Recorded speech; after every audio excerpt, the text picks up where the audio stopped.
YouTube'ты бастағандардың 90%-і бір айдан кейін тастап кетеді. Олар YouTube өте оңай деп ойлайды. 5 видео саласың, бір апта күтесің, сосын просмотр, ақша, подписчик өзінен өзі келе бастайды деп ойлайды. Бірақ шындық мүлде басқа.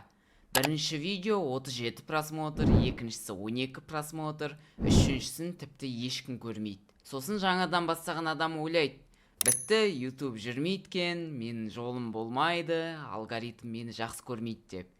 YouTube жай ғана видео салған адамды марапаттамайды. YouTube әр видеосын жақсартатын адамды марапаттайды. Тақырыпты күштірек қыл, превьюді тартымдырақ жаса, алғашқы 5 секундты қызығырақ баста, тақырыпты түсініктірек жеткіз, көрерменді ұзақ ұста. Егер бірінші айда қаралым болмаса, сен жеңілген жоқсың.